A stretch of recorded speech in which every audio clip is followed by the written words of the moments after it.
Okay, we've begun. I'm just gonna get set up and in place.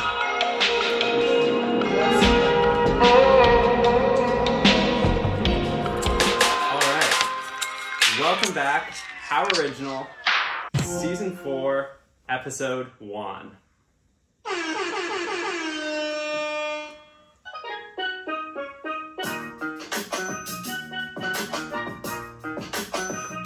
Little Easter egg for all you Anatomy of a Fall heads out there.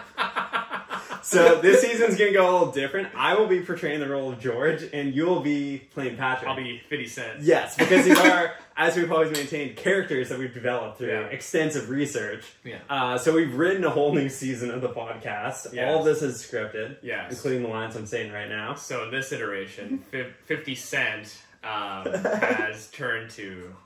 he's flipping podcasts. That's his new career. Yeah. He finds podcasts that maybe don't have as many listeners as they should, as they deserve. Fixes them up. Dude, we're like the Barbie movie of podcasts, dude. I think we deserve to be nominated for the Academy Award. We deserve more listeners, honestly. Here's the thing. 50 Cent is flipping pods, so he's coming to help you, George. Right. To flip this pod. So because I, George, have no idea what I'm doing. 9 times, man. 9 times. That's like, no rapper has a better piece of lore than like, I was shot 9 times. Yes, like it's the best. The bullets like physically change the way his voice sounds. Oh, it's crazy. Yeah, if you listen to, because he put out some music beforehand, he sounds different. Oh, really? Wow. So it's like even the delivery itself is impacted by the shooting. It's wild. Whoa, what if they were self-inflicted? What if he shot himself 9 times? Dude, he in knew, the face. Well, if it's gonna get you that tone, that exact tone that sound that he was looking for. This is you trying to reconstruct the anatomy of the shooting. So we should say this episode we're covering Good Grief, which I realize now I have not promoted on our socials whatsoever, but we did Good Grief, which is from late 2023. We were originally going to do American Nightmare. I went ahead and watched it. I'm like, I don't know if there's all that much to discuss here. Yes. Because have you seen it at this point? I have not seen it. Okay.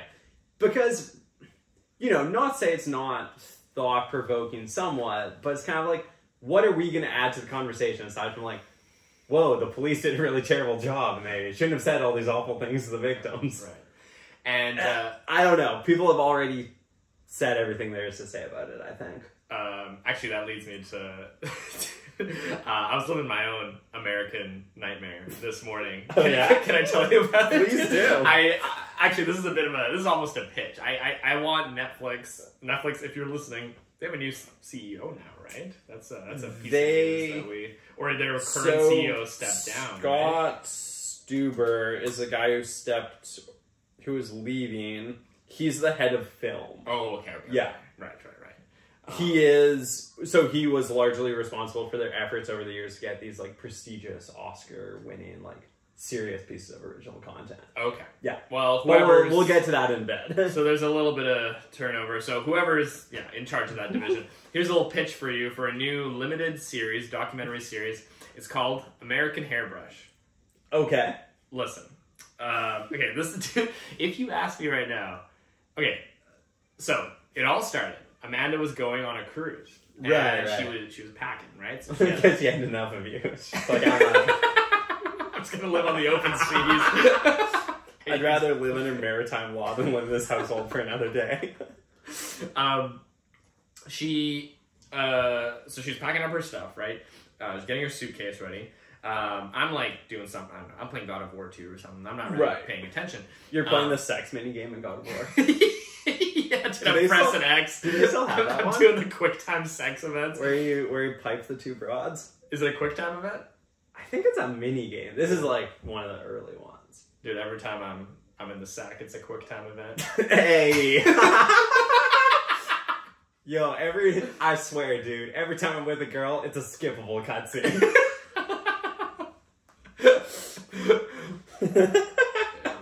Anyway, American hairbrush. So feels good to be podcasting. It does, man. It does. We really needed that week off. This is what a week off gets you, folks. This is why you got to be in a strong union. Exactly. Although I should say to the listeners and hopefully viewers, because this is video, we're trying something a bit different. Where you'll notice we're using hands-free mics, lapel mics, as some might call them. Dave Chappelle mics. Look, my no hands. And we're also going to try to do no breaks. Yes. We're just gonna do no hands, no breaks. Yeah. All gas, no breaks. Yeah. But with less gray area sexual assault charges. Anyway, go on. Hopefully. So anyway, she's packing up her shit, and she's got this hairbrush that she's been using. This is a little bit idle coded right now. She's got this hairbrush that she's been using for like years and years. And then she's packing her shit, and then suddenly she can't find her hairbrush. And we look all over the house. There's no sign of her hairbrush. She looks later through her stuff when she unpacks it. No sign of her hairbrush. I bet I know where it was. Where? In your butt. Dude. Got him. Sorry, dude. Come on. It's not coming. Not from you.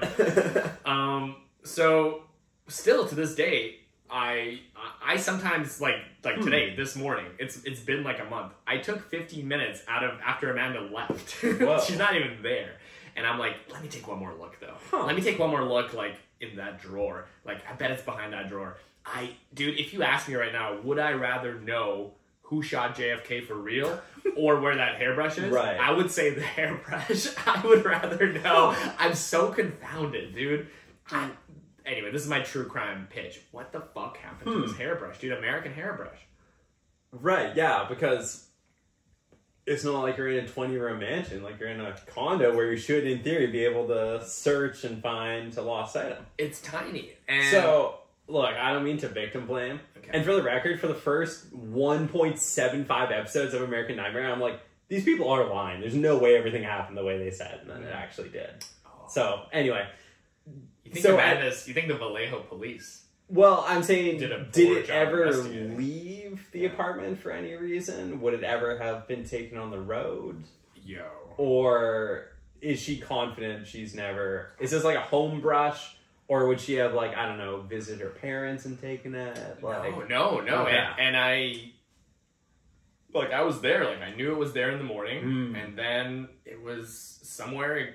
It got lost, and the only way it could have gotten out is like if it was thrown out, maybe in the garbage, if it was disposed of. But that'd be which strange. Neither of you would have done. No, and obviously she would know if she had thrown it out. Yeah, that's a weird one, dude. Yeah, well, keep me posted. It haunts me, man. We'll start a GoFundMe. Yes, thank you. to get a bloodhound in your apartment.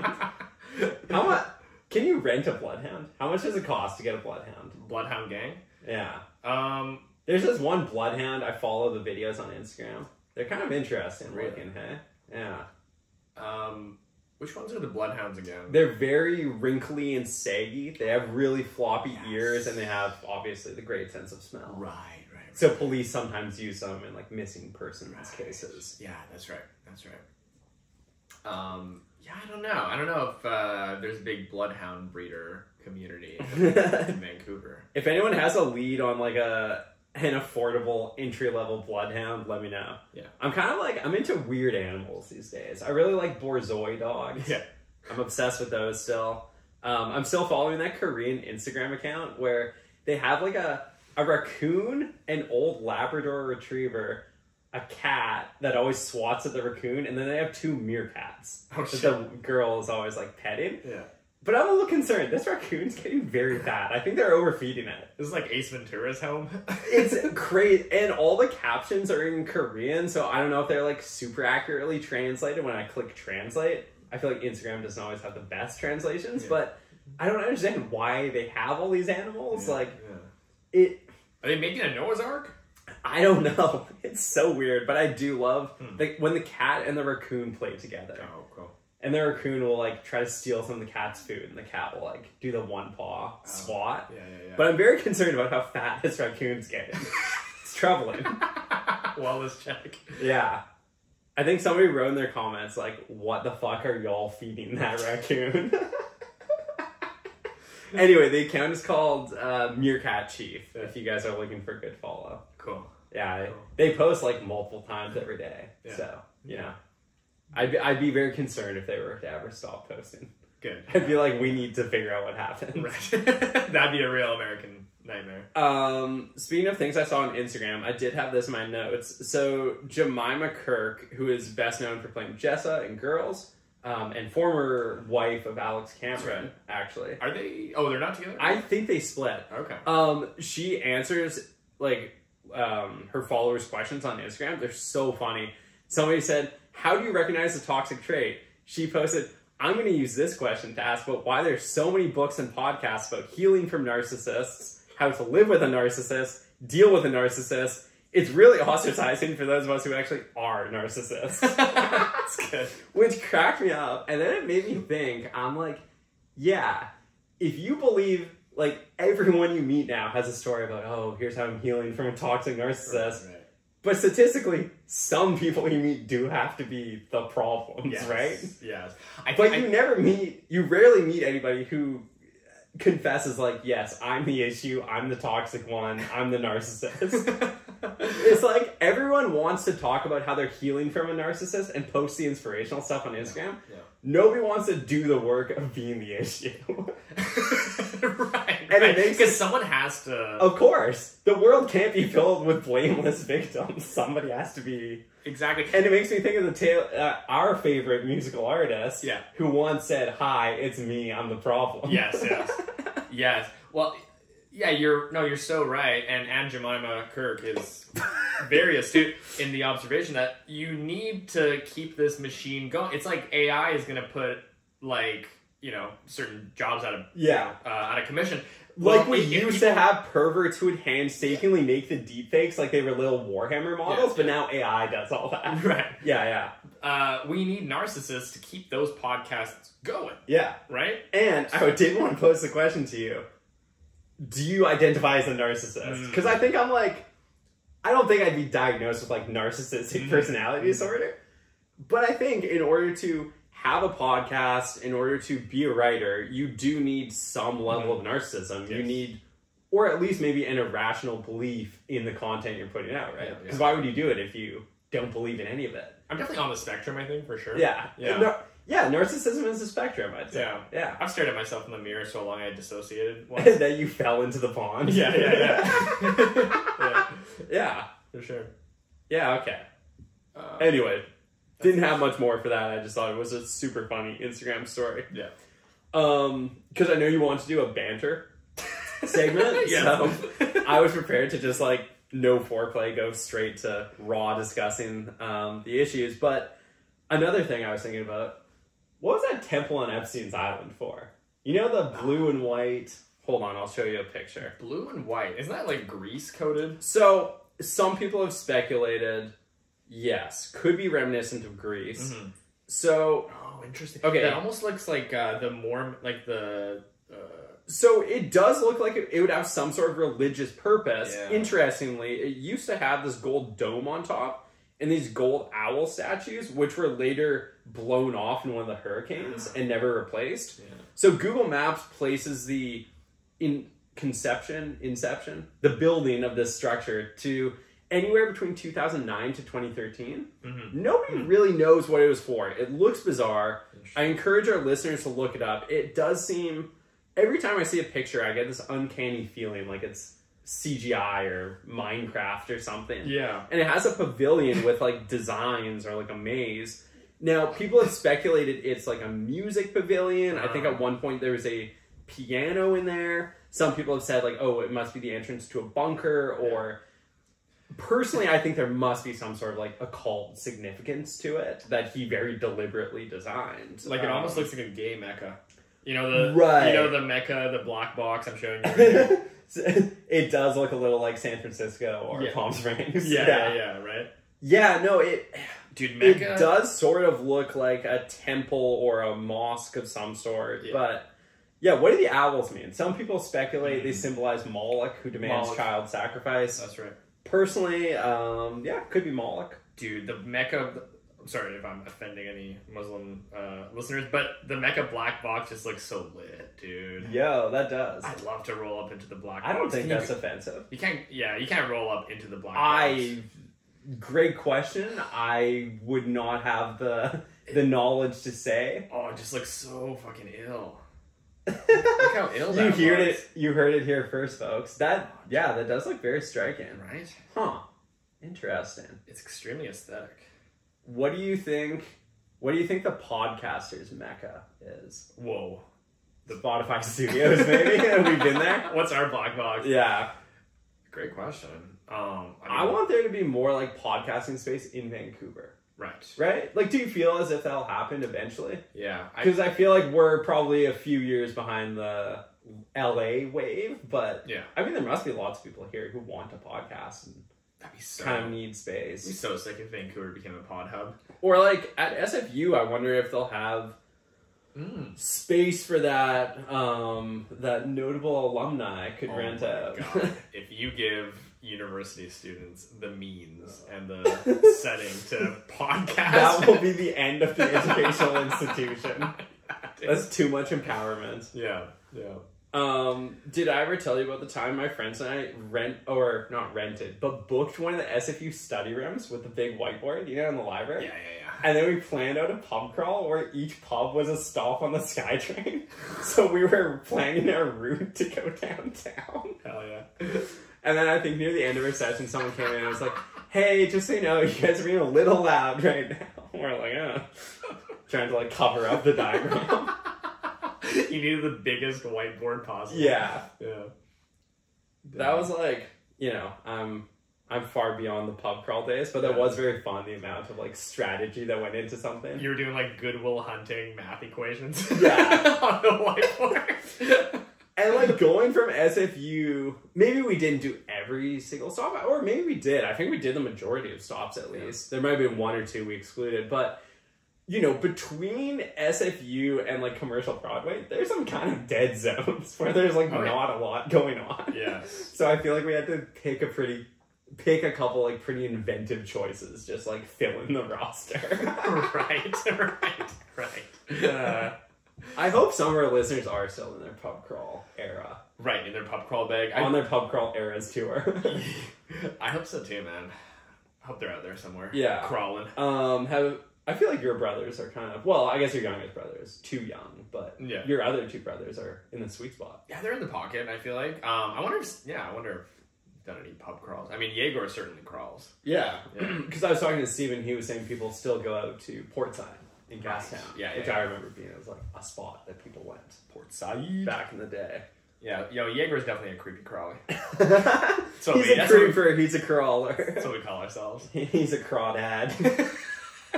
Yo, did you ever watch that? No, I don't think I did. I heard dog shit movie that was. I heard it was some bullshit. It's like, because I think that was a Prime original. Yes, it was. Yes. Yeah, I often think if we were a Prime podcast, our lives would be good. But then we'd have to watch that, and we'd have to watch The Summer I Turned Pretty. We'd pod about Prime. We'd drink Prime on pod. I haven't had a Prime in a long time. I don't think I've ever had a Prime. It's annoying, though, at the grocery store I go to, they had these fridges that were filled with, like, BioSteel, like in the Tetra Packs, and the blue Raz flavor was just fire. Yeah. And now they've run out and seemingly not restocked, so they just moved excess Prime into it. Oh. It's like, give me the BioSteel. Oh, shit. I want one of those. Okay, yeah. Anyway, keep your eyes peeled for BioSteel. Okay. I will stop looking at Epstein's temple before I get put on a watch list. BioSteel sounds like that new element they found, that Bob Lazar discovered when he was working at Area 51. I was gonna say, he's like the alien conspiracy guy, right? Who's that other guy you're getting into?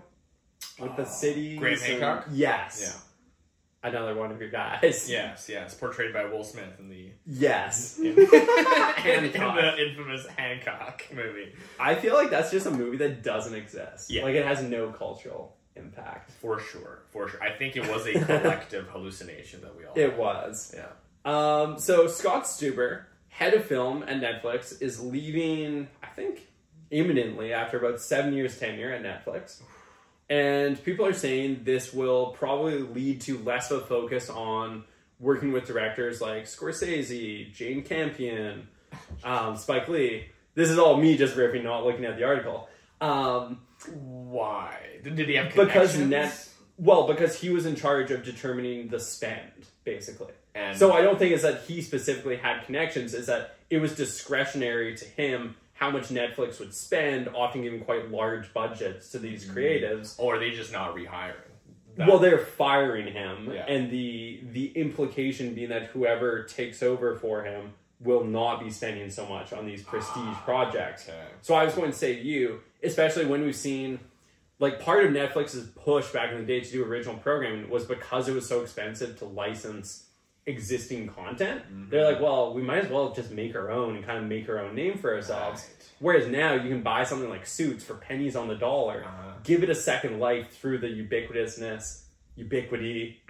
of the Netflix name. Of Netflix. Yeah. So, you know, I've seen people speculate, like, do they even need to make this much original content anymore? And we've seen stats year over year, their original movies are declining. Yeah. The number of titles being made. Yeah. So it's like, maybe they do pivot back to very selective originals and then try to pick stuff like Suits, these shows that have already had a first life but can be revived on the platform for pretty cheap. Yeah. What's your thought on that?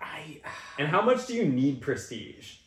Which will maybe lead into our Oscars talk as well. Exactly. Okay. Yeah, that's a great question, because that's the whole thing. Is like, what do they want, right? And I guess what kind of viewer do they want too? Right. Are they just in it? I mean, they're a company, so I guess their main goal is to make money. And if they want to, if they want to maximize profits. I mean, I don't know how or when making a prestigious Oscar-winning movie would have ever really led them to be more profitable. I think it would have led them to be more highly regarded, I think. Yes. And maybe that, in turn, kind of trickled down to being profit. Maybe they've just reached a point where they have accumulated enough clout, I guess. Right. Within their viewership. That they don't really need those kinds of products anymore, right? That people just kind of trust them enough to keep their subscription going, right? Because I feel like that was almost a way of earning people's trust. Like, we can make good shit, right? You can trust our brand. Whereas now they've got us, right? They've got us, and I would also argue a lot of Netflix viewers probably don't care about, okay, how much does Netflix have nominated for the awards season? Yes. Or like, is a certain big name director really that much of a draw for the average consumer who, as we were talking about in a previous episode, sometimes you watch Netflix when you don't know what you want to watch, but you just want to be fed content. Like, does it really tip the scale? If you were deciding between, I gotta cut Prime, Apple, HBO, or Netflix. Okay, who's working with the best directors in the coming year? Are people predicating their decision very much based on that? Debatable. Because I think viewers like that will probably just go to Criterion anyway.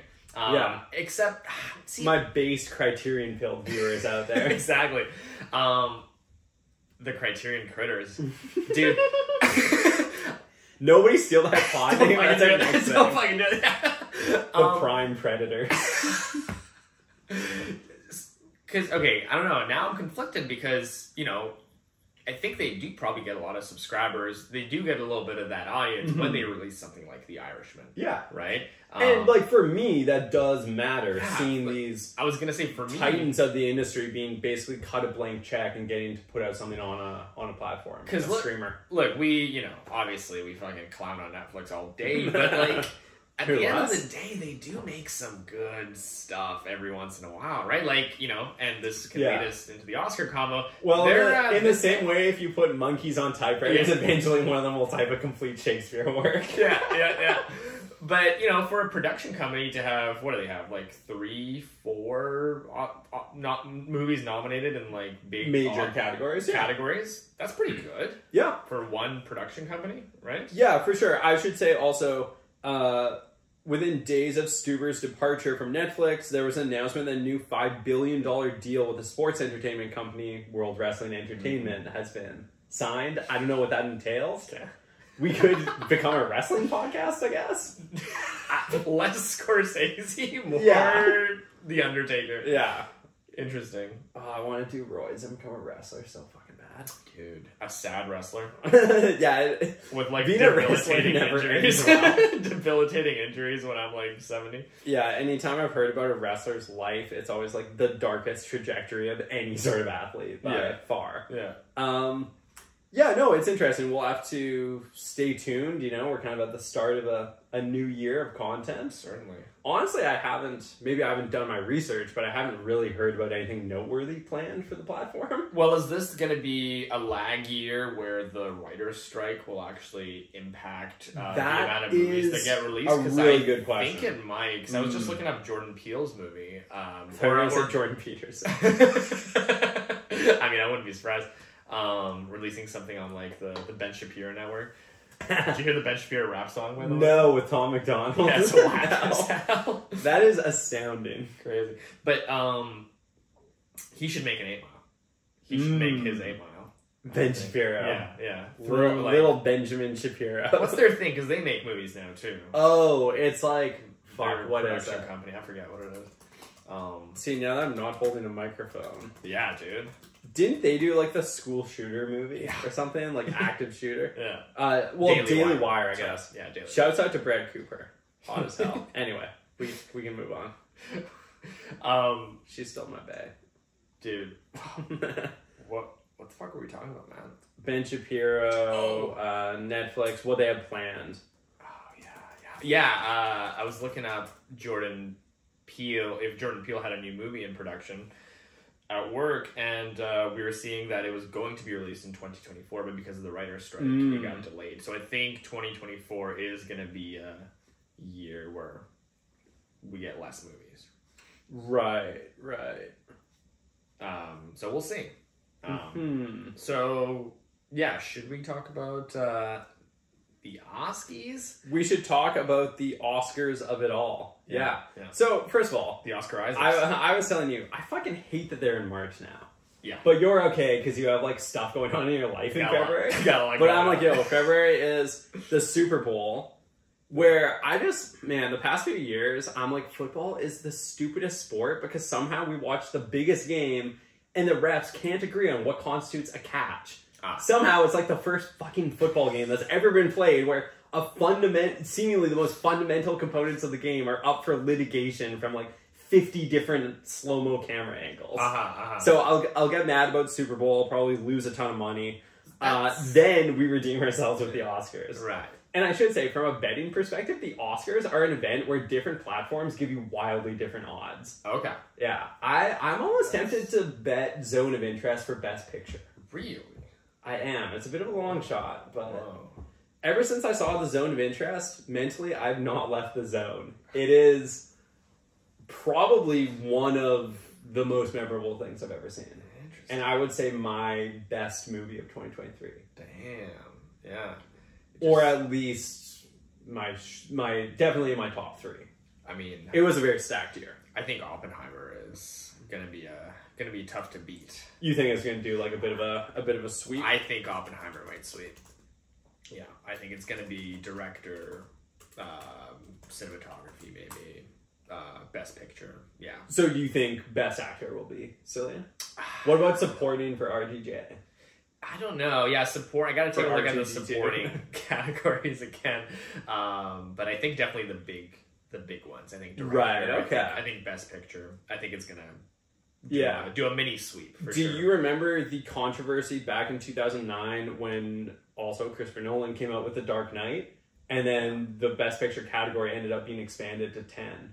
I think following that. That's right. So in a way, it's like you can trace the DNA of the current Oscars partially back to The Dark Knight, which was, I mean, we'll get into it in a little bit. We'll keep teasing it. There are some thematic parallels between that and Barbie, where it's a movie that is, not traditionally in the genre or the form that the Academy might recognize that a lot of people are rallying behind. True. That's a great point, actually. Yeah, because that was an action movie and superhero movie. Yeah. Neither of those sort of genres that ever get any love. No. And historically it's been very hard for a pure comedy to win Best Picture as well. Right. But yeah, in terms of Netflix, we have Maestro, which I do not think deserves a Best Picture nomination. No. What do you think about Bradley Cooper for Best Actor for Maestro? That I can see. That is more compelling. Yeah. I was reading a very negative Reddit thread about Maestro on the Blank Check podcast subreddit that I sent you today. Yeah. And it was funny because everybody was saying like, yeah, technically all the aspects of the movie seem like it should work, but it's just boring and it tells me nothing. Like, I don't get it. Yeah, I think that's almost exactly what we said. It's like... It's very technically proficient. Actually, someone described it as like, this feels like all the deleted scenes from a better movie were cut together. Exactly, yeah. It's like somehow the parts just don't mesh, but it's got different components that are working for sure, and one of those components is Bradley Cooper's acting. May December is only nominated for Best Original Screenplay. I think it's got a shot. I think it has a shot. I think Todd Haynes could have been included on the Best Director slate. Actually, no. I do like the way the Best Director is. Is she getting an actress nom? Because I think she... Nobody got an actress nom. I think she would have deserved an actress nom. At least one of those. Let me think. For May December. Let me look. Actually... Yeah, May December, just Best Original Screenplay. Right? I think she deserved a Best Actress. Like Julianne Moore. Yeah, Julianne Moore. I also think Charles Melton should have been nominated for Best Supporting Actor. Like, I keep thinking about his performance, which, like... Netflix got robbed. On the surface is so simple and restrained, but I think, like, a really powerful performance. No, that was great. Yeah. Okay, we also have... This was a blind spot for me. I don't know anybody who fucking saw this. Naiad. Which is nominated for... Best Supporting Actress and Best Actress. Which, I haven't seen it. No. I've heard very mixed things. Honestly, I've read the synopsis. I'm like, this doesn't sound like something I would enjoy, but maybe I should check it out. Because I've been on a mission in the past few weeks to watch a lot more of like the major movies. Cool. So I've watched recently The Holdovers, which I'm obsessed with. Anatomy of a Fall, which I'm even more obsessed with. I saw The Zone of Interest a couple weeks back. Yeah. I'd like to see... I still need to see Past Lives, Celine Song. I'm very curious how you'll feel about that. That was my top movie of 2023. Whoa. Yeah. I don't think it's going to win anything. Right, okay. That's just for me. Right. That one is just for me. Right. I don't think it's, like, the best at anything. Right. But I fucking loved it. Yeah, so I need to see Past Lives. I want to see American Fiction, starring Jeffrey Wright. Yeah. I keep seeing the trailers for that, and I'm like, looks great. Yeah. And then I want to see The Iron Claw. Yeah. Sean Durkin directed, Zac Efron starring. Roided the fuck out. I want to see this so bad. But I think that movie also came so late in the year that like people were already pretty inundated with movies, and that didn't really have any sort of campaign for the Oscars, I don't think. Dude, Iron Claw, more like Iron Jaw. Zac Damn. The new Jaw. Yeah, I keep thinking I want to get like fucked up Zac Efron facial surgery and just make my face a square. And then... and then just what do you call it? Reverse it. Like in that book. I was gonna say, I just read a book called Aesthetica by Ali Rowbottom, where the premise is like it's two timelines. One where the girl is like the narrator's 19, her name's Anna, and she goes to LA and gets like her life ruined by Instagram and like plastic surgery and stuff. And then when she's 35 later, which is like in the future, she's going to get this surgery called Aesthetica, which may kill her, but it promises to reverse all the surgeries she's had. Just in one fell swoop. Wow. Because they like construct a model of your face, showing everything that's been added and changed, and then they like laser you and reconstruct your face. That's that new body. That's that old body. Shit. Your new body becomes your old body.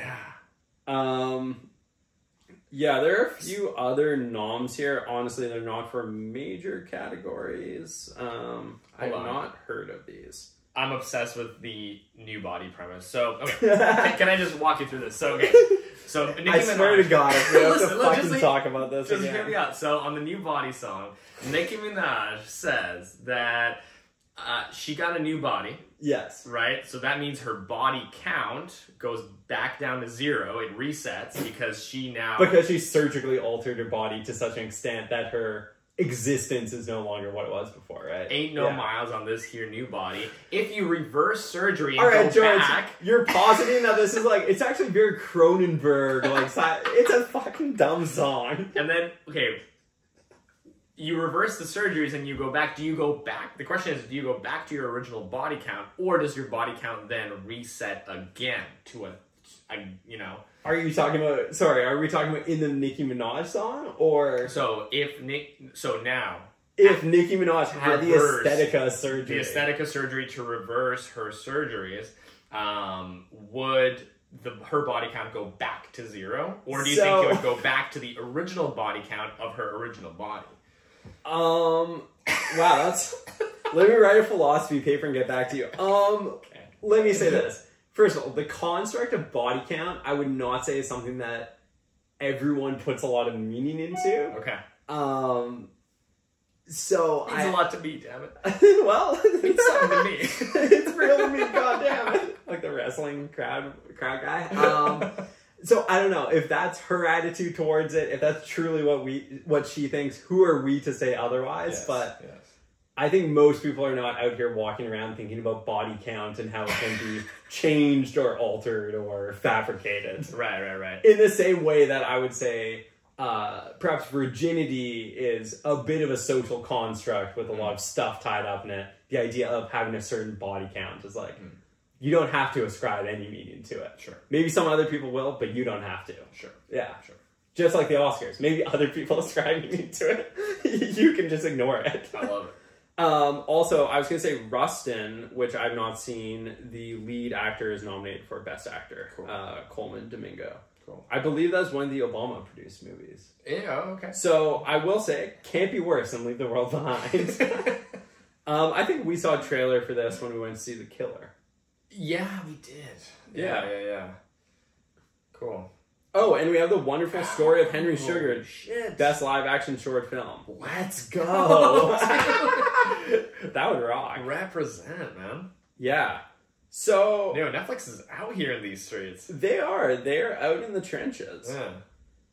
But, again, like, whether they win or lose for all these, I really don't think that'll impact their overall viewership very sizably. Some people do go, like, even me, like, if I see, like, this, she won Best Actress for that, right. I'd be a little bit more inclined to go and see that. Now, would that mean, getting a new subscription to a new streaming service? Maybe right. Not, probably not, but, you never know, right? I guess it's like... That is something that some people still value. Right.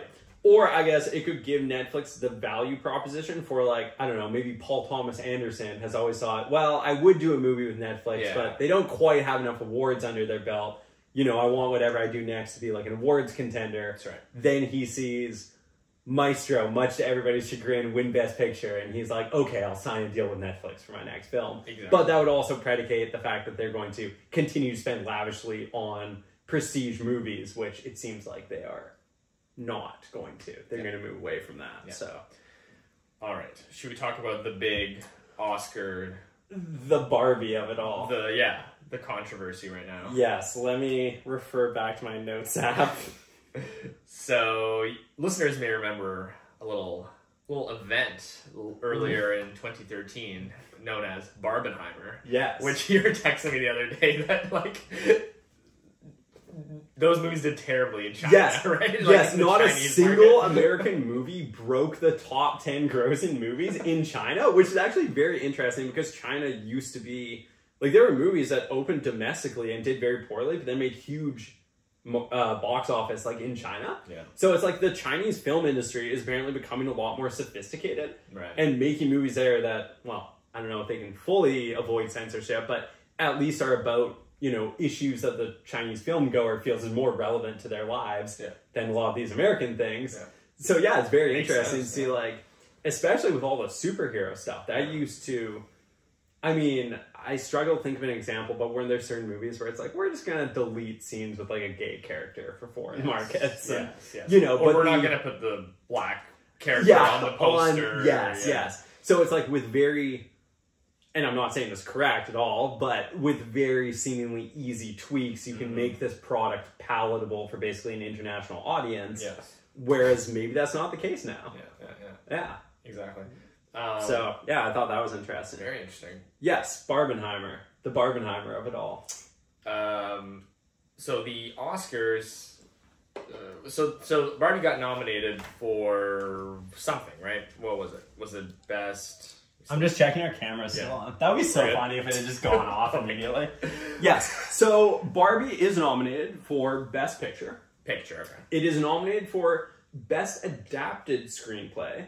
Okay. Which is interesting because it seems like the Academy historically has not really been consistent with their rules about adapt. Like Toy Story, I think, was back in the 90s considered Best Original Screenplay. Right. Even though a couple of the toys already existed in reality. So it's like, yeah, it seems... I will give the Barbie Backlash people that. I do think it should be an original screenplay. Totally. There's really no story or narrative inherent that they were, that's one of the very impressive things about Barbie, that it created, well, Greta Gerwig created this whole narrative. Yeah. But yeah, so Best Picture, Best Adapted Screenplay, America Ferrera was nominated for Best Supporting Actress. Her BFF Hill Dog did not shout her out. Yeah. Which is hilarious. When you look at how much history they have, Hillary's like, nah, fuck her. No mention. And then I think we have, it might be Best Costumes or like Best Set Design. It's, Interesting. There are a few other things. Barbie receives 8 Oscar nominations, but was that enough from NPR? 8 nominations? Oh, yes. So... yes, I think our listeners probably know where we're going to go with this, but hold on. Let me just give a list of... you talk for a moment, George. I'm scrolling. Hillary gave no love to America Ferrera. I think she just hates America. That's Damn. what I think. That's what I think. Dude. That's my America. Yeah, yeah. I think she hates America. I think she hates Ferrero Rocher as well. I don't think she fucks with those little white balls. Man, Ferrero Rocher was the shit. That was the GOAT. Okay, Best Costume Design, Best Production Design. Okay. And then a few other things. But yeah. Yeah. So, okay. There is backlash from certain outspoken Barbie enjoyers that Barbie did not get enough acknowledgement at the Academy Awards, and that Gerwig should have received a Best Director nomination. And that Margot Robbie should have scored a Best Actress nomination. Yeah. And principally, that the fact that they didn't, and that Ryan Gosling got a Best Supporting Actor nomination, is somehow indicative of the points the movie is trying to make. Right. Now, to this you might say, well, it's not like Ryan Gosling was competing against Margot Robbie and Greta Gerwig. These are, in fact, separate categories. The movie is also one of the 10 contenders for Best Picture. Yeah. Greta Gerwig is also the only director, male or female, to have her first 3 directed pictures all nominated for Best Picture, which is quite the accomplishment. You might say, well, if Barbie wins Best Picture, Margot Robbie is the producer who will be going on to stage and receiving the trophy. You might also say, George, that it made $1.6 billion. Is that not enough? Dude. It's okay, yeah, because we were texting. Has everyone lost their goddamn mind? It is such a fucking stacked year for movies. That's like, I've seen all the movies that have like Best Director nominations. It's a fucking crazy lineup. Yeah. Justine Triet is a woman who I think very well could win Best Director for Anatomy of a Fall. Truly incredible movie.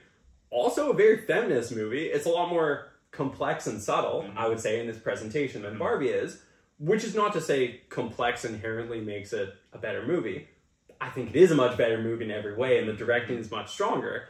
But yeah, a couple things I'm not seeing in this whole backlash.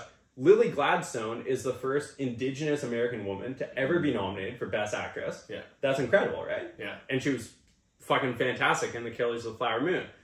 Justine Triet is, I believe, only the 8th woman to ever be nominated for Best Director. Oh, yeah. Somehow that is completely glossed over. Yeah. Justine Triet also made outspoken comments against the French government's attempted pension reform when she accepted the Palme d'Or at Cannes, which a lot of people speculate led to the French voters not picking her movie to submit as Best International Feature, and they picked The Taste of Things. Oh.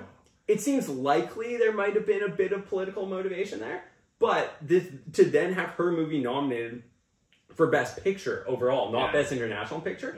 That's huge. And I think regardless of whether you think there was attempted political sideline or not, we can all agree that's really cool to see a female director be very outspoken, about issues in her country, and then receive recognition on the world stage. Yeah.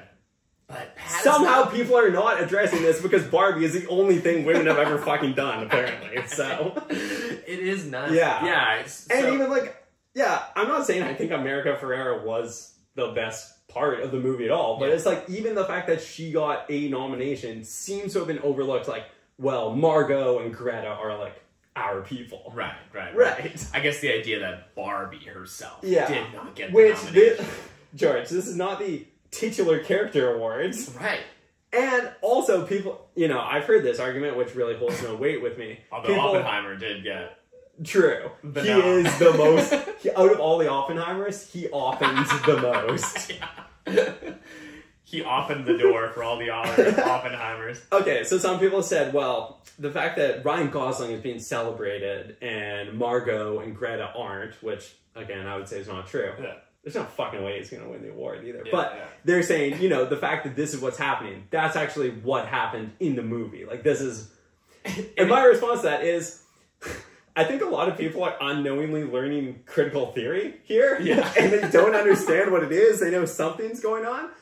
Yeah, hey, I studied communications. I had to learn critical theory. Once you learn it, you'll never unsee it. It's like going through a second puberty. It is very painful. But this is not the ideology awards. This is not the This Happened the Most awards. And if it was, give awards to a movie. There are several movies that are based on fucking fact. They're historical movies. So... what are we doing here? These also aren't the hype awards, right? No. Where it's like, yes, this movie got a ton of money, a ton of hype. Which should be definitely considered a victory in its own. It was the most financially, it won financially. Yeah. But that's never been the metric. You're not going to say, like, fucking Transformers did whatever $1 billion at the box office. Yeah. And, Optimus didn't get the fucking Best Actor nom? Yeah. Where's Megatron for Best Supporting? Megan Fox didn't get the Best Actress. Megatron did, though? Yeah. Dude, bullshit. Like, man, this makes me so angry because I think it's such a disingenuous and kind of knee-jerk reaction, and it also fails to understand the crop of movies because again, I'm making a lot of kind of elitist, dickish assumptions, but whatever. But no, that's so true. But who's making these arguments, dude? It's people that haven't seen the other movies. Exactly. And it's like, this is, as I saw in an article, it's like, this is not the movies you have seen award. And it's like, I would urge people who do feel upset about this and are starting to learn some critical theory and thinking about, like, the cultural conversation a text can have between the world at large. See some of these other movies from this year. Like, there were so many good movies. Also, I wanted to point out, Oscar ballots have been submitted from a record 93 countries this year. Wow. Which also, may have been, some countries might have been less focused on Barbie and its legacy. Sure.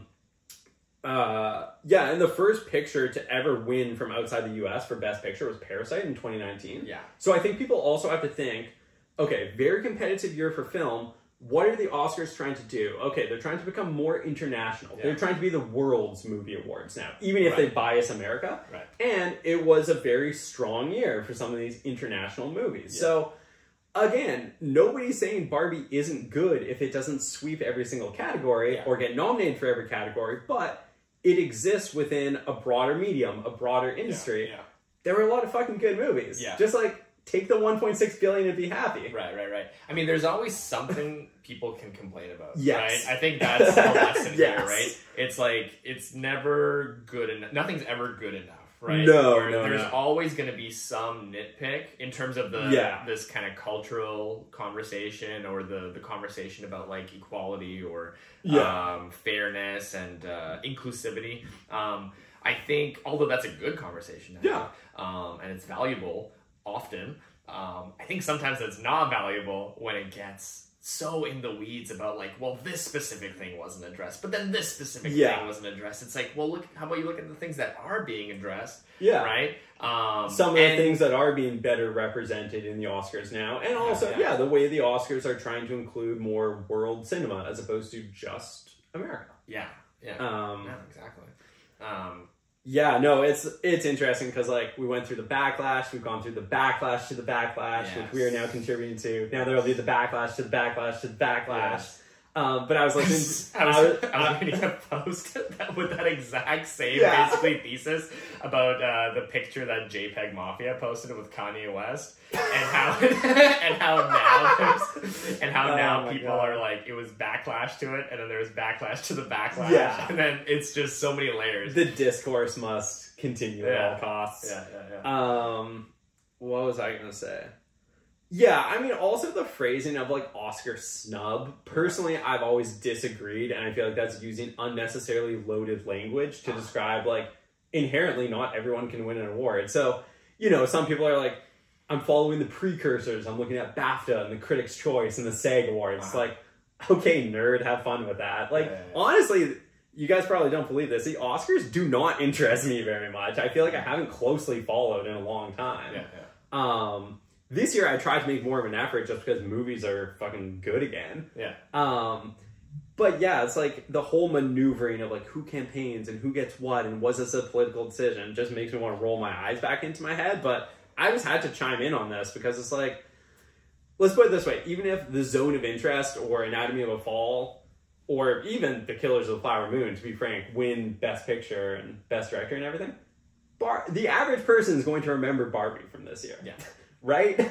And I'm sure Barbie will have a very long cultural tale, and people will have viewing parties and talk about it, you know, until the end of time. So, again, none of this is to diminish the accomplishment of Barbie, which I thought was a good movie that I enjoyed and went to go see Solo when I was in Amsterdam. So, hey, I bought my €13 ticket like anybody else, so I can have a fucking opinion.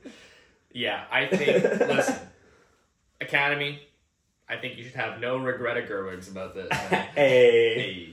Dude, I saw the funniest meme that's like, no matter what happens at the Oscars, at least Greta Gerwig gets to go home to the bundle of joy that's Noah Baumbach. And it was the two of them sitting, I don't know if it was at a sports event or some sort of event, and he just has like resting Noah Baumbach face. It's so fucking funny. Dude, do you ever think that like Noah Baumbach is low-key one of the wildest pussy getters in Hollywood? Because think about this. He is obviously fucked up by his parents' divorcing. Makes a Squin the whale, which is a whole testament to it. Seems to have all the self-awareness. Later, will cheat on his pregnant wife with Greta Gerwig. They'll both deny the timeline adds up in public. But come on, he did. Cheat on Jennifer Jason Leigh. Then... So finally, he's just proposed to her after like 12 years. But he also makes Marriage Story, which is basically a semi-fictional version of that. Where Adam Driver is his stand-in, and he makes it a lot more flattering to himself. Because it's like, you cheating on your pregnant wife. Right. Shouts... I just rewatched Kicking and Screaming a while back. Shouts out to Noah Baumbach. Great. I think he's a freak in the sheets, too. Well, co-writer Barbie. Yes. He's... I feel like he has a... Yeah, I feel like people forget just how wild of a dude he is. For doing all that. For sure. Never forget. Oh, man. So, okay. Thank you for allowing me the space to get this off my chest. Listen, I agree with pretty much all that you said. I do hope you see Anatomy of a Fall soon, so we can talk about that. Hey, if anybody's seen Anatomy of a Fall, if you're still puzzling it over... Bang my line. I would love to discuss it with any of you. Okay, so should we... What the fuck are we doing? Good grief? Was it... Alright. Folks, was it good grief or bad grief? I texted George, good grief. That's what I'm saying watching this piece of shit. I'll be here all week.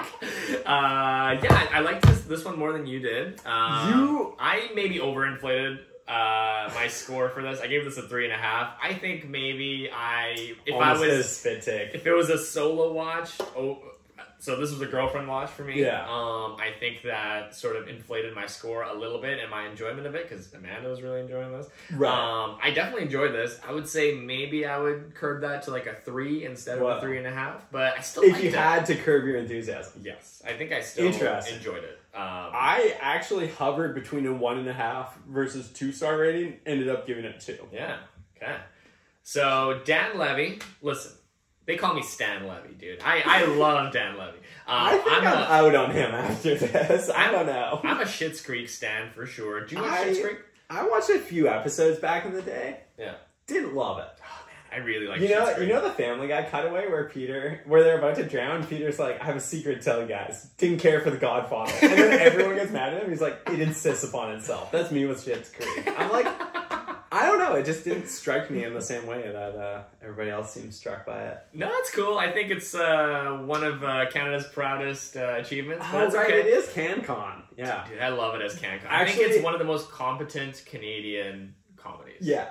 I will say, even though it wasn't like personally something I was super into, it was cool to see a piece of like Canadian content have a big footprint and like spread outside Canada. Yeah. Because I feel like so often we do have good or at least average content that doesn't really make a splash outside Canada. Exactly. Shouts out. So Dan Levy's, let me set this up a little bit because I know a little bit about, I watched the sort of the making of Schitt's Creek, sort of behind after the final rose, sort of behind the scenes. And you were under the creek.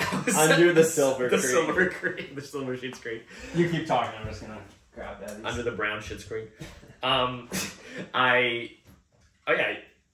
You would be heard just as clearly from your fridge. I just realized. Heard the boys too. I was showing Pat the end of The Jinx, the limited series, before this. Shouts out if anyone has seen that show. But the scene you showed me was so crazy that I definitely need to see it. Oh, dude. Beautiful. You know your way to my heart. So Dan Levy in Schitt's was one of the creators of Schitt's Creek, one of the writers on it. The mastermind behind Schitt's Creek. And the twisted mind. From the twisted mind of Eli Roth. It's always from the twisted mind of Eli Roth, dude. I could definitely see a credit that's like from the twisted mind of Patrick Easton. I wonder, do you think he coined or whoever? Oh shit, I said my last name on this. Guys, pretend you didn't hear that. I'm definitely too lazy to bleep it out. Big Peaston. I think, so Dan Levy's whole concept behind Schitt's Creek was, I want to create a show where the gay experience is not coded from the angle of tragedy. It's not sort of perceived through the angle of tragedy. Because and this is true, many stories about homosexual love are often like about the difficulty of achieving that love, or the difficulty of like coming out, or in general it's mired with tragedy. And so he wanted to make a show where gayness is like not it's not even a big deal, right? It's just a fact of life. It's just a fact of life. And I don't know, I really respect that part of that show so much, where it's like the gayness. That's very interesting. And that's a two-sided thing, right? Where I think many people could argue like, well, that eliminates sort of, that sort of whitewashes almost some of the struggles that the gay community goes through. That's true, but I think you need a balance of content, right? Yeah, I mean, my rebuttal to that would be, why does every piece of art from a creator of a certain group have to speak for every member of that group or attempt to portray a certain thing? That too. So if Greta Gerwig wants to make a Mission Impossible movie, hey, shouldn't she be allowed to? Actually, I would want to see that. Yes. Yeah. Missionary Impossible. Has anyone made that porn?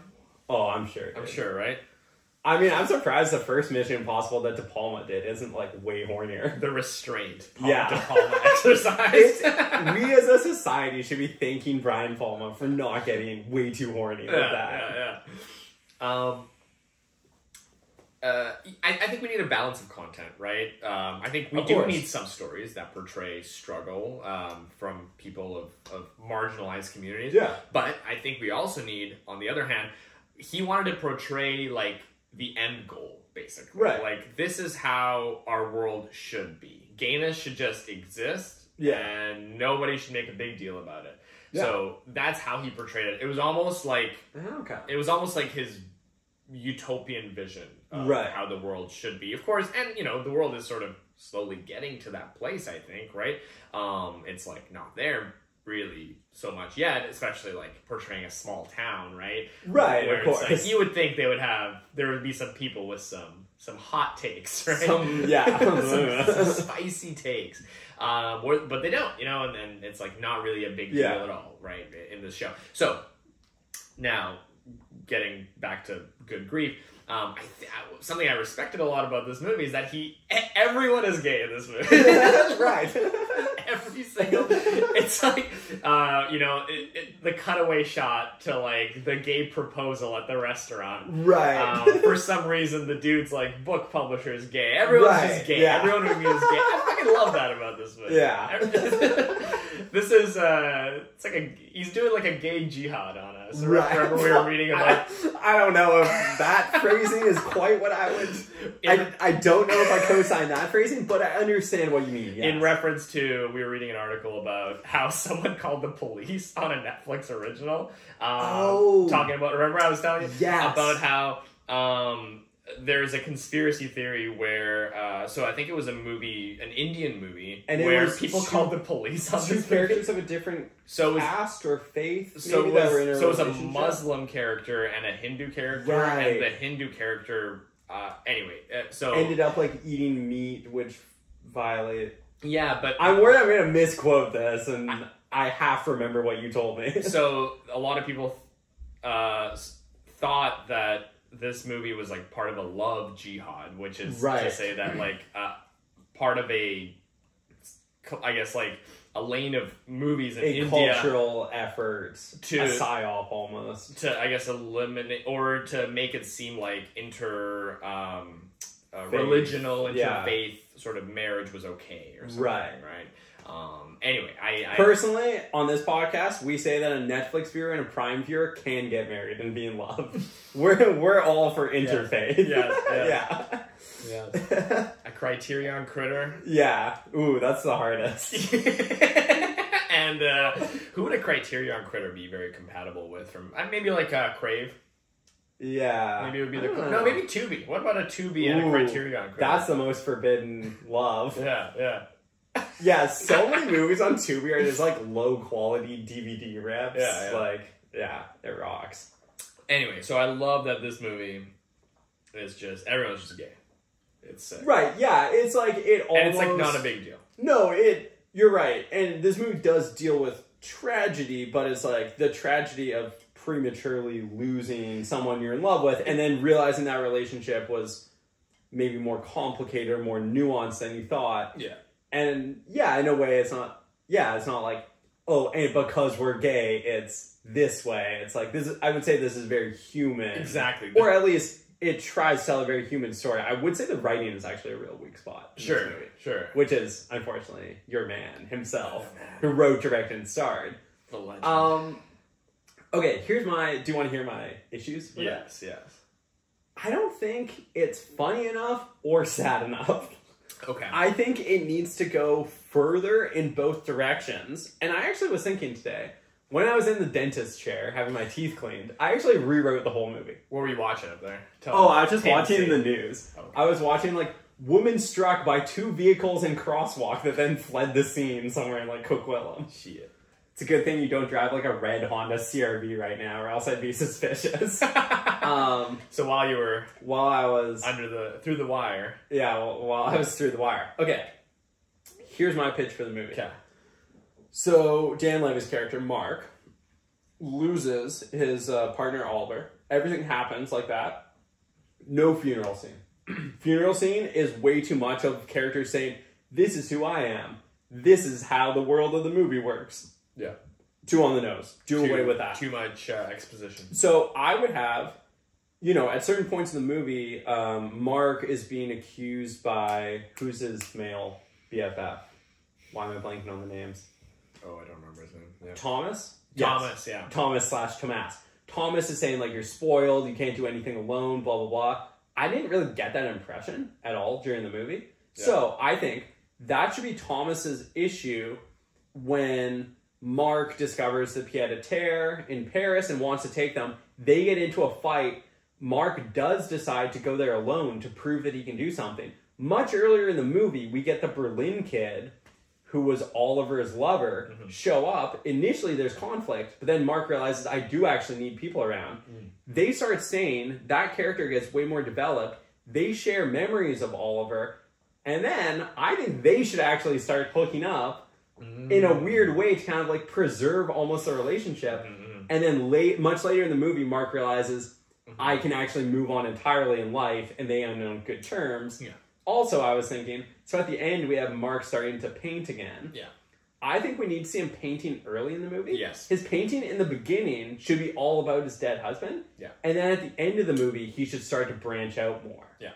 Yeah. Right? These are all great ideas. I like all these. Yeah, and then he returns to his friends in London at the end of the movie. Yeah. But I think he needs to spend more time solo. Yeah.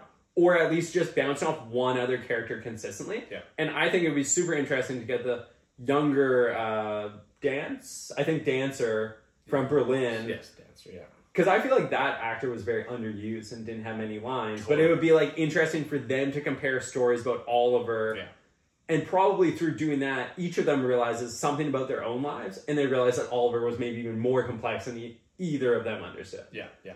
So that's my rewrite. If anybody here needs script doctoring, I need money, so please contact me. My rates are very reasonable. The good script doctor. Yeah. The doctor is in. Dr. Pepper is in. Have you seen the meme of, like, the good doctor kid going, like, I'm a surgeon. I'm a real surgeon. Yeah. My brothers have shown me that. Which is funny, because I think that was, like, at least a year, if not 2 years ago, but I still see it sometimes. Yeah. Yeah. It's a good meme. They're showing me corny Drake memes, too. Like, Drake's the type of guy, too. Yeah. Dude, I remember seeing those when I was, like, in early university, and they're so funny. Whoa, so Zoomers are, like, finding them now. Dude, that's, like, prehistoric by now. Crazy. It's like Drake the type of guy to see a plate of donuts and go, don't mind if I do. Yeah, dude. Yo, shit is just, Zoomers are just, like, taking in recycled content. Yeah. I feel like. You know what I mean? Regurgitated content as if it was new. Just like Suits. Yeah. Right? Yeah, like, so many things are now being recycled, reiterated. The content machine must output eternally, so there's always input and output. So, okay, I agree with everything you just said. Okay. I think I'm glad to know I was cooking, because I couldn't really share that with my dental hygienist, and she was, like, scraping my teeth. And another thing. Yeah, I get a mark on my file, like, do not serve. I get 86 from the dentist. Cease and desist. They take all your fucking teeth they out, take so my you stop teeth talking. Like in Leave the World Behind. Yeah. Yeah, they're like, I don't know what's happening. It must be the radiation. They just keep pulling it out. Casually, just... It doesn't work for me on a plot level. I agree with you. I think plot-wise, there are so many missed opportunities. Because it sets up such a cool premise. And I think there are a lot of threads that it could pick, but it doesn't really develop. Yeah. It doesn't work for me on a plot level. It barely works for me on an emotional level. Here's the level that it works for me on. An aesthetic level? You know, it honestly, does look very good. It looks great. The costume choices are nice. Yeah, the fits are awesome. Yeah. Like the decoration of both the London house and like the Paris apartment are stunning. It works for me on a vibe level. Okay. Let me just tell you. It kind of reminded me of like a walking, talking, kind of like a before sunset, before sunrise type of thing. Like some of those scenes where he's walking in the middle of the night with the museum worker. The sexy museum guy. Yeah. I liked when they were in the museum after dark. That was cool. That was great. That scene worked Theo, right? Yeah, Theo. So I like the vibes of this movie. I like the hanging out scenes with the friends. I know that some of the threads that they yeah, the threads were just loose threads in some of their relationships. But I think their chemistry was like undeniable. All those actors, right? I think they had great chemistry. Yes, I think they did have good chemistry. I would have just liked to see it be a bit funnier, maybe allow the conversations to build a bit more. Yeah. And like, yeah, the criticism, I feel almost like Dan Levy's character Mark was just too perfect. Mm-hmm. I feel like he should have had, because I paused about 33 minutes in. No, I thought, okay, I must be 30 minutes in. I paused, it was 33 minutes. Yeah. And I thought, okay, what are we doing here? What direction are we headed? Yeah. And also, like, what is Mark's character flaw? You thought that about your life? Like, what the fuck am I doing? Every time I press play on the camera, I'm like, what am I doing? What am I doing with my life? Because I'm like, what is Mark's flaw? Like, it honestly seems like he's processing everything pretty well. Yeah. Like, yeah, your husband dies. You would be upset for a long time. You would need to spend time with friends. He had a moment at, like, that art exhibit, right? Yeah. Or, with the performance artist. True. That was it. Yeah, but... With the so it's metaphor of unraveling, which is kind of cool, but... a little on the nose, but, you know, it... Yeah. For a rom-com, For a Netflix original. For a Netflix original rom-com, maybe even not even a com, I don't know, just a romantic movie. It's like a bittersweet comedy. That was tastefully done. Okay. But, yeah, I feel like... I don't know. I almost feel like it's a case of, like, a writer, director, and actor being like, I want to play someone who's just a really good, really attractive person who never really does anything wrong. This is a bit of a Jean-Claude Van Damme sort of... Yeah, or a Steven Seagal, like, they're Steven not allowed to Seagal hit me in the fight scene. Fallacy, yeah. Exactly, yeah. Whereas I would have liked to see his character, like, actually get out of control. Yes. Or, like, you know, even when he was being accused of being selfish by his... Well, I guess Thomas was accused of being selfish. Right. Like, he doesn't ever really admit to it, right? Well, I don't... Kind of, but not Yo, quite. if my friend... Okay, I was trying to put myself in Mark's shoes. It's like... Oh, he was being... One of my friends is like, her life is literally unmanageable from drinking and drugs, and my other friend is just fucking broke and doesn't want to foot the bill, which I'll reimburse him for. I'd be like, get a fucking life, Jesus Christ. Yeah, he was so clearly in the right there. Yeah. Where he was just chilling. Like, he went to go hang out, and, like, he left them alone for a few hours. Yeah, like, it's like... Aren't you guys adults? It's like... Figure it out. Yeah, we're all in our late 30s. Like, how was I supposed to know your fucking lives would fall apart? Like, and it's crazy, because she's like, with me, the grieving widow, leaving. Like, you guys are supposed to be taking care of me. What the fuck? And then she's, like, explaining how she woke up in, like, a jail, because she was picked up, like, passed out at a bus stop. It's like, but wait, you were with a guy. Did that guy leave you there? Yeah, what happened? And... if that's what's happening to you, you are a severe alcoholic who should be going to an AA meeting that day, not drinking at dinner, as she later touched. What the fuck? Why is nobody talking about this? Yeah, her character was great, though. She was, like, an interesting character, right? She did bring, like, a lot of energy to the character and the movie. No, she was awesome. I mean, she was a little bit of, like, a Yas Queen type of lady, but, like... Aren't they all, though? I'm kidding. Ladies, I love you. Despite some of my incendiary statements about Barbie.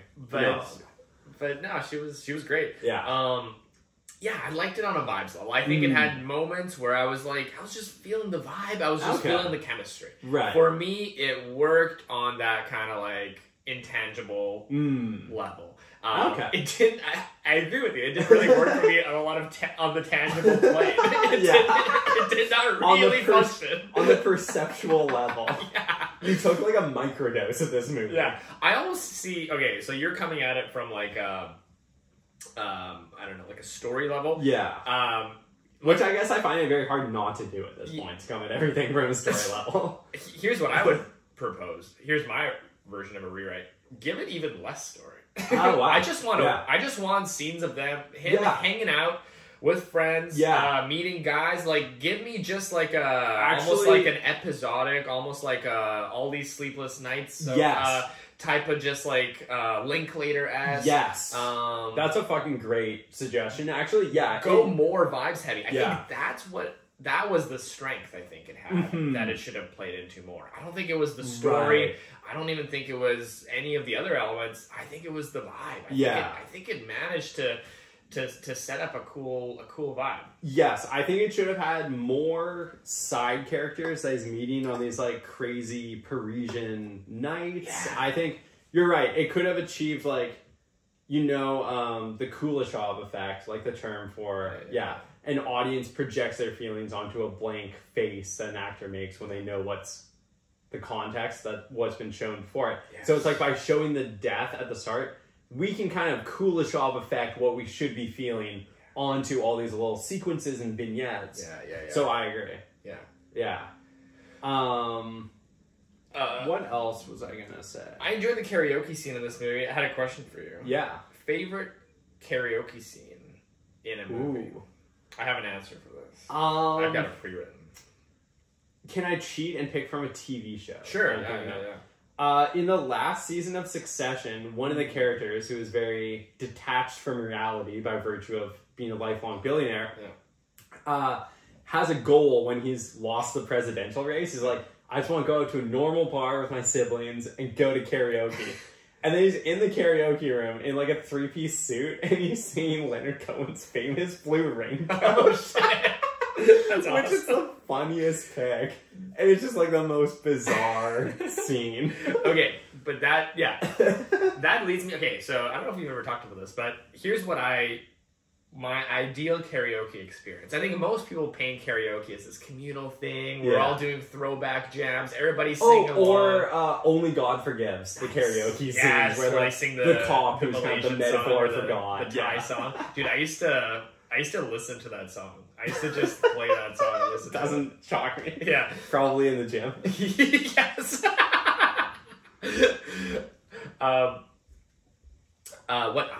My ideal karaoke experience is someone just picking a song that they love, that they're passionate about, and just going. I don't even want to know the song. Right. I just want you to pick a song that means something to you. Yeah. And to just go. You want to know that it means something and they're impassioned, but you don't have to be familiar with it. I don't want anyone else to sing along. I just want to watch someone sing a song that they love. And a song that means a lot to them, dude.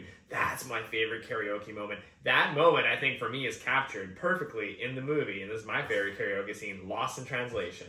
They're in that Japanese apartment, the Japanese dude's apartment, and they're, at first they're doing kind of fun songs, and then at one point Bill Murray sings that Elvis Costello song.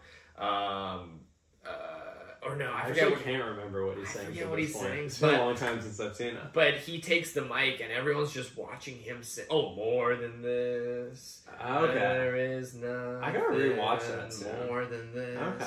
And I don't know if I know that song. His singing's not great, but it's like, but he loves that song, and he looks at Scarlett Johansson in he gives her a subtle glance, and she glances at him, and they just make eye contact as he's singing. There is nothing more than this. It's just one of my favorite scenes ever, dude. Right. I love it. Okay. And that's that moment I'm always looking for when I go to karaoke. I just want someone to just go. Right. Yeah. You're looking for someone to distill years of life crisis into one performance. Yeah. I'm when I go to karaoke, I don't want anyone to tap into their soul, I guess. No souls, just keep it light. Yeah. No B-sides. No, I get what you mean. Yeah. Wait, you haven't seen Saltburn, have you? Not yet. Okay. Yeah. Honestly, it's not much karaoke. I personally don't think it's great. It's okay, but there is a karaoke part in it that's enjoyable. Nice. That's the most recent karaoke thing I saw before. And then they shove the microphones in their butts or something, right? Because there's a lot of debauchery. My contention with Saltburn is there should have been more debauchery. Okay. The debauchery is really just 3 particular parts. Okay. Talking about writing and what's the theme, what are we trying to accomplish? Yeah. That movie becomes very muddled by the end. But I would like you to still see it so we can briefly talk about it. Yeah. Even though it's outside our purview. Yes. People are going to kill us for having too many non-Netflix opinions. I know. We're going to get abducted. Stay in our lane, man. All right. Yeah, anything else in this movie? Oh, what did you think of the paintings at the end? So when he self-actualizes and like right. So the whole we didn't even really talk about this, but so his husband who I'm tired after doing the Oscars thing. I'm like I blacked out since then. His husband who dies, who's Luke Evans, leaves a very handsome Luke Evans. Very handsome Luke Evans. He was a writer of like a famous series that's sort of young adult, like sort of a YA Hunger Games type thing that's been now adapted into a famous film franchise. Yeah. But it seems like Dan Levy's character Mark did the illustrations or at least cover art for it. That's right. So people sort of make fun of him throughout the movie of like, you were, how does it feel like not working for your husband anymore kind of thing. Like they're sort of joking that he like, he was sort of just living off of his husband and working for him. And then at the end, we're left with a scene of him at his own gallery show that he has curated. And it's all these paintings of like people around him. I quite like the paintings at the end. They were almost like David Hockney-esque kind of. I did like the paintings, especially the like self-portrait and the one of his dead husband. Yeah, right? Yeah, they're cool. I think they could have gone a little crazier with like more experimental art. Yeah. It's like these are paintings neatly in frames. Yeah. I thought it was gonna be something like he would draw his husband on the walls. Yeah. Like a live performance aspect of it. Or wait, who's Tracy Emin, I think, is the artist who did an installation called My Bed during a period of severe depression when it was like filthy sheets, vodka bottles, like used condoms. That's right. He should have done a My Bed type installation. No, I you know what? I did find that to be like a satisfying kind of way to end the movie. Yeah. We get closure on all the storylines. I love art in fictional art within the art. Art within art. I think we've talked about this before, where it's like you have the paintings within the movie, right? It is a really interesting thing because it's like the people creating the movie then have to think, how would the character I created create art? Right. And what would be believable for people to go see at like a gallery opening, right? Or show.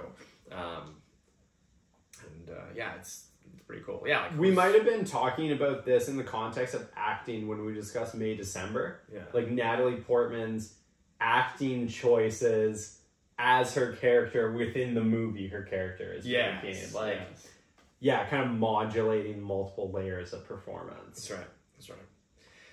I always pay attention to movies where a character is like painting or drawing because they'll do a lot of strategic close-ups of the hand where it's like clearly it's a professional artist doing all that. But I feel like if I were an actor, I'd like want to practice for that scene. Be like, I'd be the Tom Cruise of it. Yeah. Like, let me do the sketch on the wall. It didn't look that hard, to be honest. Yeah, I feel like Dan Levy could have probably done that. Right. Yeah. Maybe it was him for sure because he was just outlining really. So. If you had to do a piece of performance art, what would be your performance art? I would do a piece of performance art called Netflix Enjoyer. Okay. And it would be me sitting on a couch with a TV, put in a museum, watching Netflix. And average Netflix. And drinking bottles of vodka. And pissing myself. It's called Netflix Enjoyer. That's so fucking good. No, I do think it would be something about streaming, maybe, or streaming culture, or maybe it's a sped up, maybe it's a video of me watching Netflix that people can like stream and manipulate. Oh, that's cool. Or something. Right. Yeah. I was telling you I had a good gallery experience yesterday. Yeah. I will tell our listeners, one of whom was there with me. So it was a piece where an artist took a bunch of headlines chronologically throughout 2020. Yeah. Some of you may remember that as an eventful year. Yeah. And then hand painted them in the font of the New York Times.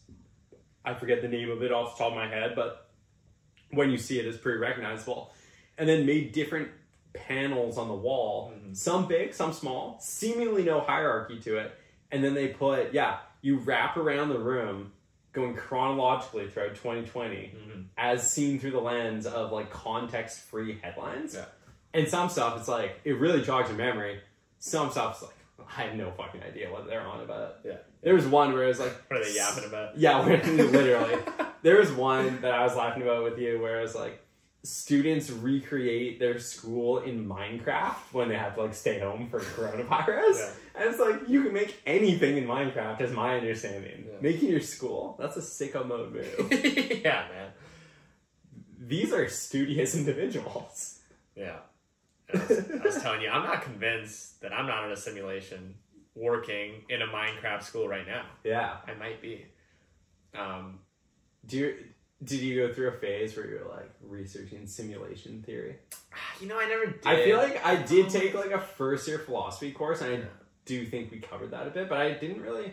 I think now if I would do that same course, I'd be much more engaged with it. Yeah, but yeah. at the time, it was kind of a non-starter for me. Yeah. What else? Yeah. I don't know. Anything else you want to say about this movie? It was pretty like, I would say it was a pretty inoffensive movie, right? I know you didn't rate it very highly, but like, I think it's like, it's hard to hate it, I think. Yeah, no, I didn't hate it. If anything, I gave it that score because it's like, there are some interesting threads here. Yeah. I just don't feel they were woven very well. Yes. But I do like your idea of further deconstructing it and more Linklater, more free-flowing. Yeah. I think that's a really cool idea. Right. And I will say, for better or for worse, North American audiences will perpetually romanticize Europe. Yeah. So I feel like just any excuse to get pretty people in places like Paris and London, people are going to like it. Yeah. How do you feel about Paris? That's my closing remark. Personally, not a fan. Paris, Texas. Yeah, Paris, Texas. The only Paris. I think there was a French photographer and writer who, I think he committed suicide right after writing a book called Suicide, but he did a photo project on all the cities that are like named Paris, Texas, or like Vancouver, Washington, or like named after another place. France should start trolling us. They should make a new city called Paris, Texas. In one word. Yeah. In France. Paris, Texas. Or they should just rename Paris to Paris, Texas. Yeah. But what do you think about Paris? I mean, have you been to Paris? I have, yeah, in 2016 for a few days. Okay. I've not been to Paris. I went there right before the Colette store closed, for all you streetwear heads out there. The Tony Collette store. Yeah, I don't know. Paris just really didn't leave a positive impression compared to like many other places in Europe. So that's what I've heard from it's interesting that it's like still so romanticized, but I have it would take a lot to make me interested in going back compared to all the other places you can go. I mean, fuck it. I'm a Berlin head. I do not give a fuck about Paris. Yeah, dude. I will say, in a podcast where we made perhaps all gendered statements, Paris is for chicks, dude. What are you as a man doing having fun in Paris? Yeah. You should be in Berlin. You should be in Amsterdam. Yeah. Well, Barcelona is fucking dope. Yeah, I just wouldn't pick Paris above so many other places. Yeah. But I know my mom has an ongoing Paris obsession, so. So I think a lot of people get jaded by Paris when they go because they're like, it's not what I expected. Dude, there's it might be called Paris syndrome or Eiffel Tower syndrome. Specifically, Japanese tourists experience feelings of like intense disappointment and malaise when they go there and see it like isn't as crazy as they thought it would be. Really? That their life is not immediately fixed? I'm 80% sure it is Japanese tourists in Paris, but it's like when they're finally seeing something that they've seen images of for so long, they experience despair that it's not. When people finally listen to an episode of our podcast. They're disgusted with it. So that's very interesting. Yeah. Because I think a lot of people were kind of like, are sort of disappointed. Like, did you find that it lived up to the hype at least? Like, maybe the hype is not for you, but did you find that it lived up to the image of itself that it's like sort of selling people on? On an like a purely aesthetic level, I guess. Yeah, I mean it appeared the way I expected it to. Yes. Women smoking skinny cigarettes and not cleaning up when their dog shit on the sidewalk. With yeah, like so a baby that's sucking their tit as they smoke a cigarette. Yeah. But yeah, in terms of the experience, like, yeah, there's so many places in Europe I would go above Paris. Yeah. And I do think Paris is like, it has that built-in reputation that it almost just like can't lose. Yeah. But yeah, in terms of international cities, like even London, I'm pretty neutral in London. I'd be more interested in revisiting London than Paris. But, interesting. Yeah. What do you think is the most romantic city? What is your Paris? My Paris. You're dead, dude. Don't say you're dead. Tacoma, Washington. Hell yeah. Tacoma Glass Museum. You know what, folks? I think romance was inside of us the whole time, and you don't need to go all the way to Paris to get it. Yeah. You can... I think we're hermaphroditic. I think we can self-fertilize. Oh, okay. I'm like, where is this going? I think it's inside ourselves all along. Right. Yeah. It's like Dumbo. The magic was inside him the whole time. Yeah. Yeah, I don't know. I guess I'm not a person who really ascribes romance to a city in particular. I got you. Really? Interesting. Yeah. Interesting. Yeah.